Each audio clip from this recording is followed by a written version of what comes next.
Okay, so what I'm going to show you today is just a quick tutorial in how to use Photopea. Now I know you're quite familiar with Photoshop, but as we're in lockdown, not all of you are going to have access to it, so I'm just going to do a quick run through of Photopea. If you type in photopea.com, it will first come up with this page, and you've got some different options. I'm just going to click in New Project. And you'll see it has come up with some templates that you can use, but I'm just going to call this one a mask and just create a basic plain background. So when it opens up, you'll see it's quite similar to Photoshop with the different tools down the side, and you should have your layers panel to the right hand side just there. Okay. So what we're going to do is we've got this basic layer. I'm just going to keep that locked, and I'm just going to import an image. I'm going to do that by going to File, Open and Place.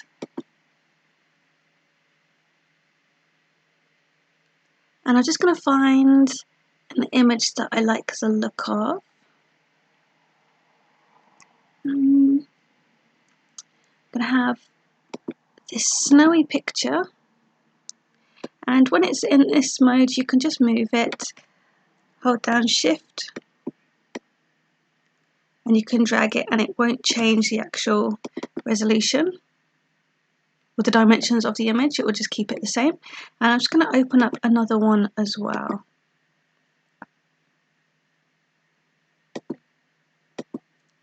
So I'm going to open up this starry background. So I'm just going to pop that down and open it up. So you'll see in your layers panel, you now have 3 different layers. Your background layer is locked. If you want it unlocked, you just click that button. If you want to lock it again, you just click the lock. And I'm just going to lock this snow background here because I don't want to, I want that one at the top, sorry. To move your layers, just drag and you can change the place of them.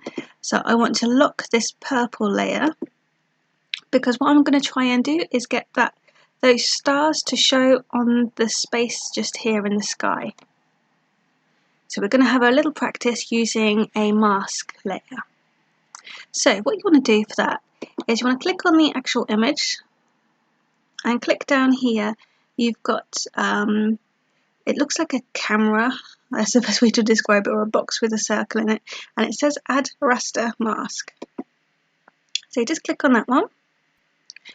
Oh, you know it's worked if it's created this second box on this layer. At the moment this is empty, so whatever you paint black in this layer, it will pull through the image from behind. So if I do a quick demonstration, I've got my brush tool and it's in black, so whatever I draw on here, you can see the layer from behind is coming through. Now, just like in Photoshop, if you go Control-Z, it will reverse back a step. You can also see you've got the history. You can click and it will take you back steps as well.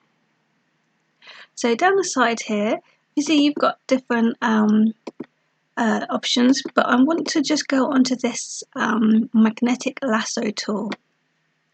Or you can click L.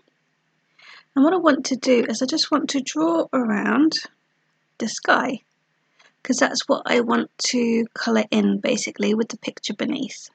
I'm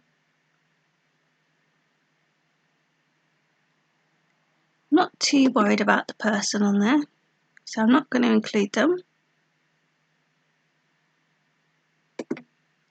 Now with the magnetic lasso, it kind of finds the colour difference, so I'm not actually clicking anything, it's doing it automatically, but I find sometimes if you do it slower, it actually captures the layout or the line a little bit better. So what you must do with any lasso tool is make sure you find that very first box and click, and you'll see it's selected it because it's got this black and white line. And then what I want to do now is click on the pen tool and colour in, and it will only colour in the bit that we have selected. So if you want to change the size of the brush, you can do in the top left. It lets you change the size and the hardness. So if you wanted it a little bit quicker, you can make it bigger. And if for any reason you made a mistake, I'm just going to make that smaller again. All you need to do is change your paintbrush to white, click OK, and it will bring the image back for you from the previous image. Okay, so if you double click and it doesn't deselect it, what you can do is Control D, and you'll notice it's kind of pulled through the edge still, but I'm happy with the bottom, so I'm just going to grab my pen tool, change that back to black, click OK, and just colour that in.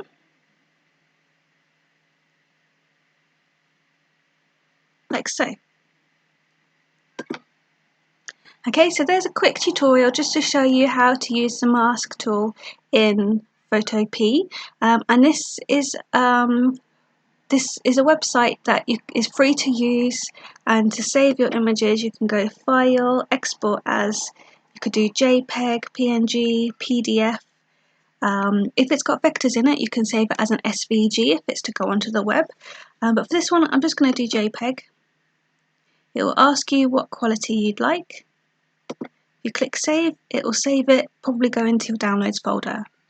So what I'd like you to do in this session is have a go with the masking tool, have a practice with some different images and pulling different things in, or cutting objects out and putting them here. So you might want to cut out a person and put them here, or a bear or something, or you might want to add the moon. You've got the crop tool there if you wanted to change the size of it. So if you only wanted a certain size, you could do that, press enter, and it'll make it smaller. So just experiment, just have some fun, and remember to blog everything that you create, and write about what tools you used.